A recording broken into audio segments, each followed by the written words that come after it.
Hey traders, welcome to Charts and Coffee. Cracking out broke out the Kraken mug today. Welcome everybody, happy Monday. So Friday saw the Kraken released. We saw the sell-off into what was a very strange week because of, there being really only two real full trading sessions. Wednesday was kind of funny because it's going right into Thanksgiving. Thursday was a half session. So just a strange series of trading days. But Friday definitely saw the market start to discount just this brand new narrative in terms of variant. We know that the types of reactions we would have seen in any of the previous discounting of the uncertainty around the variant sees crude oil heading lower, Dow heading lower, S&P, but tech remaining quite persistent. Online retailers able to stay pretty resilient. And so it was just that playbook all over again. Now, a lot of traders asked, would I be interested in buying into that sell-off? And the only reason we wanted to take a pause was, first of all, we're going into a weekend where we don't know the narrative. Does it accelerate? Does it worsen? I mean, do we just see the volume turned up on it? And the other reason, far easier to measure than the subjectivity of perception, is we exceeded the daily price movement range. We exceeded that historically normal amount of price where once we start to move past it, probabilities and predictability, which are kind of the same thing, right, in terms of the way we view whether or not our trades are more likely to work than not, started to, that starts to unravel a bit. Not that the market's incapable of a balance. In fact, most of what we talked about on Friday was, hey, get your wish list ready, get your watch list ready, get a list of those things that you want to buy ready, because the opportunities to do so in the double green corners of the market are a coming. And I'm still very much a fan of the long side of the market. As we go into December, there's sort of these three sort of stages of the year-end rally. And again, not that we know there's going to be sort of what I call an echo of Friday sell-off into Monday morning, but you never know. So let's wait for the setup, minor low, inside day. We still have plenty of the year left. We still have plenty of what I do believe is going to be the window dressing kick in. This is not the time to take a look at laggard stocks and sectors of the last month or even this last quarter, because window dressing is going to disproportionately benefit those stocks that were already strong while weakening those stocks that were already looking like nobody wanted them. So that is where we are as we roll into December. Let's kick off our conversation here with your questions. And Donald asks, what is the point of control? Right, volume profile, what's its significance? So point of control is pretty simple, Donald. It's the single price level that has the most volume. Now, of course, that's subject to how far back you're looking, or market memory, look back, whatever the terminology is you prefer. So looking at a certain set amount of data, what is the single price level that has the most volume? And so what's the significance? Well, what's the significance of volume? Why would we want to know there was more volume at a certain level? Because there's more commitment there. There's more attention there. That's the significance of any kind of volume analysis. All right. So I hope that helps. All right. Moving on. Michael, GLD and Oracle. Sure. So if we're looking at GLD, we're going to take a pit stop at GC. I don't feel that we have a really clear edge in GC. And if I don't have a really clear edge in gold futures, I'm not going to have necessarily a clear edge in GLD, the gold ETF. Do I want to be long? I do. I like the idea that if real yields are dropping, that there's a chance that gold moves higher. And I'm much more a fan of that narrative than I am that gold moves lower. But take the narrative out of it and just look at the structure of the market. And there's not much about the structure that, for me, yields a lot of high probability setups. Sure, we could set up a buy. Sure, we could probably argue about where to buy, where to sell. But if I am looking at a market and I could make pretty compelling arguments for both a long and both a short, depending on the levels we're going to, I probably don't have an edge there. Meaning, if I look at a chart, it should be compelling in one direction, not a good argument for both. So I am sort of stuck in the latter where it's not that compelling, especially where it sits right now, to either direction. So I'll just pass.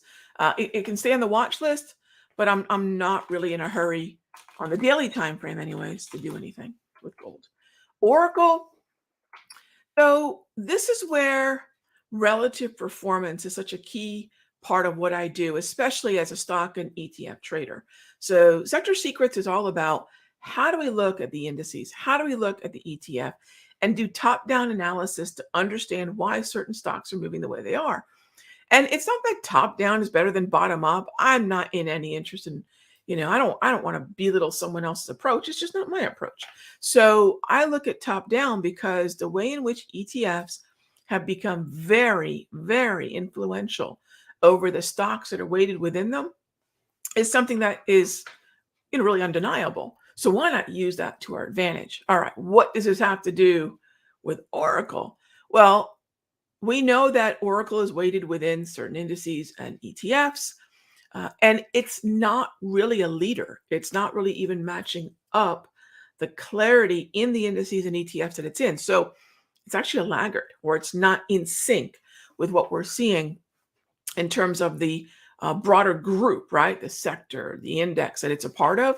And I usually don't, I've had my eye on it, don't get me wrong, but I usually try not to prioritize markets that aren't in sync with the index or ETF that it's weighted within. It actually drops the predictability of what it will do next. So if a stock or an ETF, well, so let's start at the bottom. If a stock is in sync with the sector, it's a higher degree of predictability.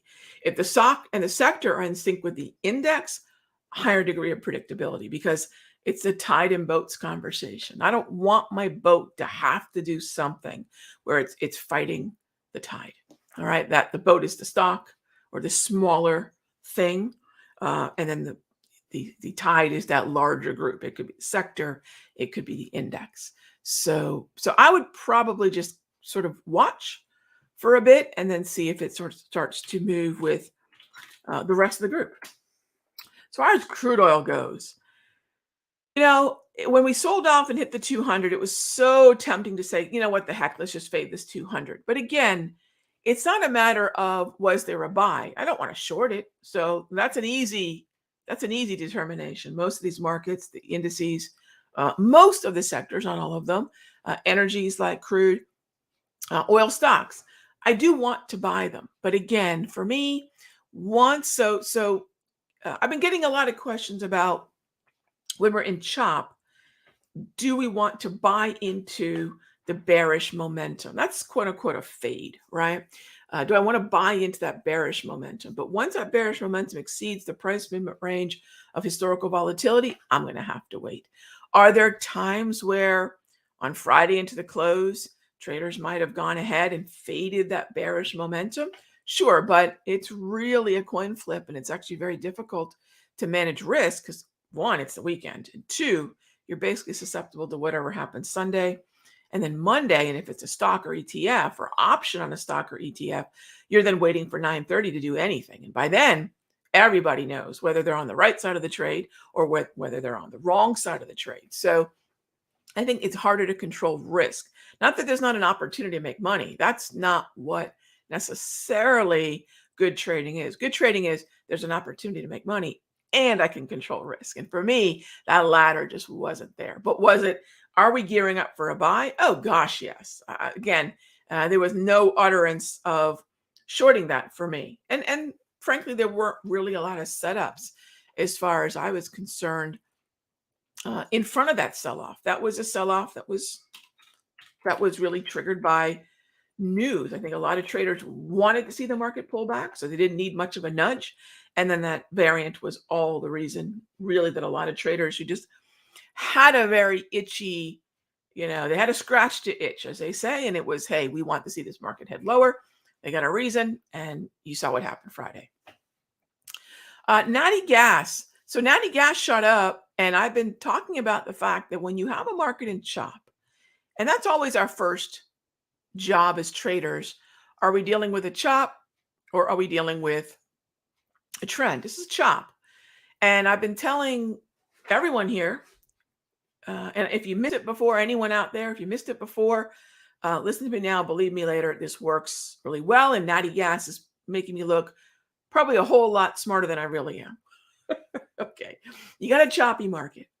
Find the recent swing high, find the recent swing low. I went to this Darvis and I went down to that low. You could have gone to the Darvis as well, but that high, that low. If you wanted to go to that high to that low, it was even easier, but that's what I was looking for, right? So take that recent range, cut it in half. And for whatever reason, again, you look at charts long enough, you stare at these things, you study them, you put on enough trades, and you start to see certain patterns emerge. And they're not patterns that are tricky or even indicator based. They're just tendencies. And there is a tendency in chop for the market to go about halfway through the range and typically exhaust, not reverse from that middle as it's doing here, but that's the target. That's what happened. Natty gas shot up, hit that halfway range on the button, little bit of a wick above. I mean, barely. That's it. So natty gas now, this is you reset the trade, you look for the oversold zone. I don't know that I want to keep fading natty gas. I mean, we had a fade that we had put on as sort of the last dance long with natty. But what's going to be very tricky for a lot of traders is they're expecting it to go back up here or maybe back up here. And what I'm trying to tell you is that's eventually it could be something that natty does. But initially you get to that halfway mark, you go ahead and scale out, move the stop to break even. You pay yourself at that level. All right, next up is JR asks, I have a very small account and I'm trying to grow it. I can't afford the paid service, so I'm thankful for these free videos. Oh, yeah, JR, look, Simpler has been putting out free content for a really long time. I've been working with Simpler since 2013. Back then, it was a site called Trade Forex Futures. We don't even have that site anymore. That turned into Simpler Forex, and then we went ahead and revitalized Simpler Futures. So it's been a minute. Now, the reason I bring all that up, the reason we're going back down memory lane there is one of the things we did every night, sent out a free email. It wasn't very pretty back then. We sent out a free email and talked about what we're seeing in the markets. And that's, we put out a lot of free content, not only charts and coffee, but we have a free video from the option side every evening, from the future side every evening. There are different individual shows like charts and coffee that are scheduled throughout the week. So definitely check out the Simpler Trading YouTube site, YouTube channel. And then when you're ready, when you've grown your account and you've learned a lot, yeah, definitely come join us. We have a foundations training room.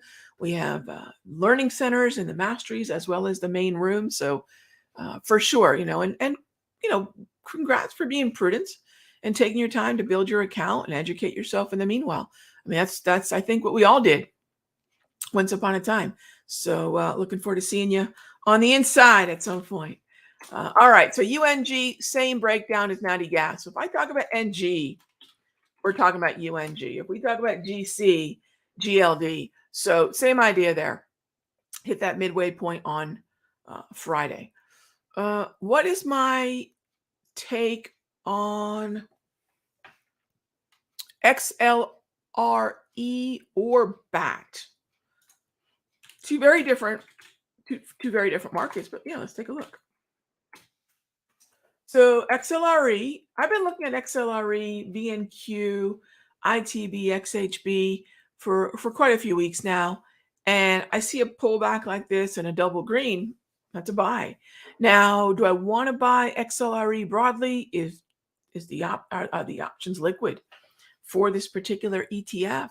Or do I want to go with an individual boat? I mean, that's all the process that comes after. That's the watch list building and the discerning part of being a trader, right? I can make suggestions. Y'all are the ones that make a decision, right? And that's the tricky part of trading. Do we want to get long here? I don't have a problem with that at all. No, we're in the wave. We've tested the middle line of the wave before.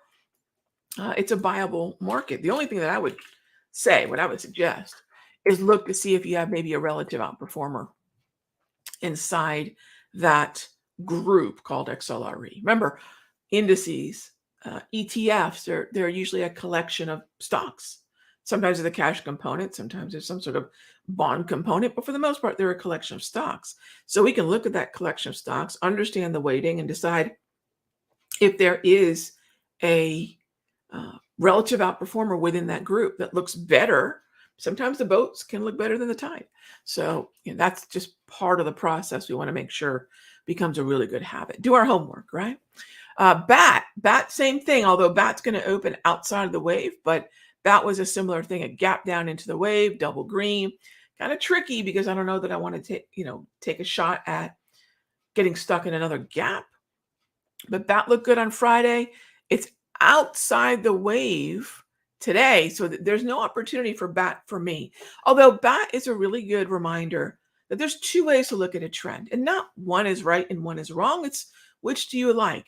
There's peanut butter and jelly. I happen to love peanut butter and marmalade.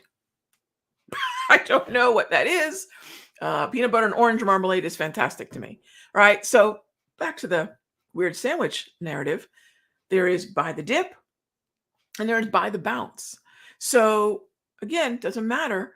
If you like the dip, that was Friday. If you like the bounce, you're getting that today.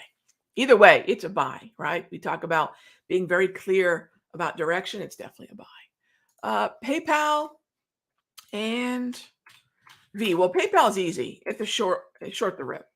It's just that simple. It's a short the rip.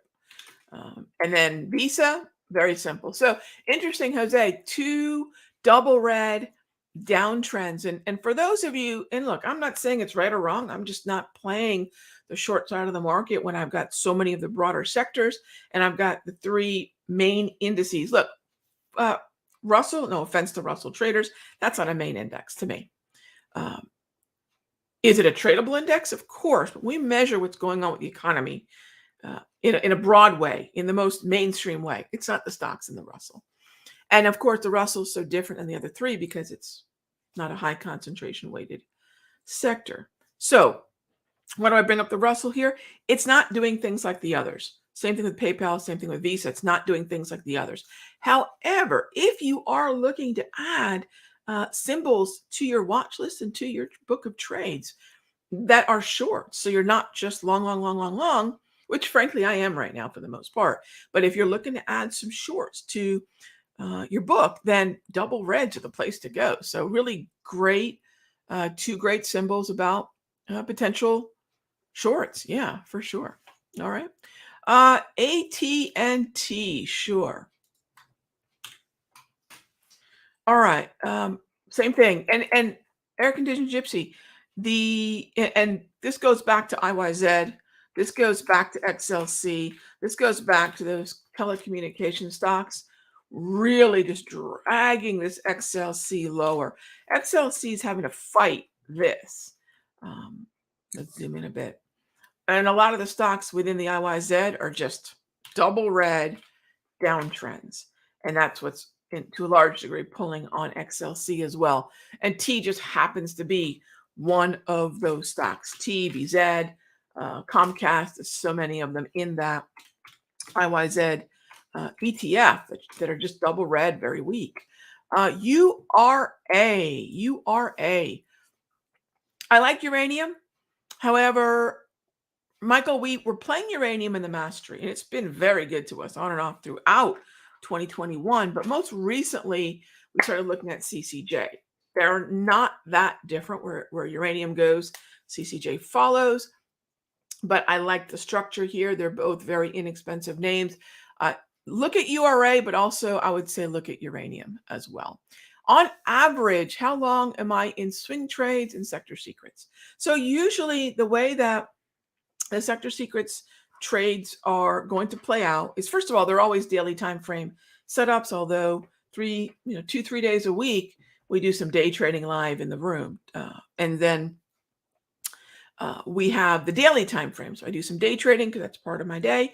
And then we'll send out the alerts for the daily setups. And so for me, based on the daily, they're usually not going to be setups that are any less than 3-4 days.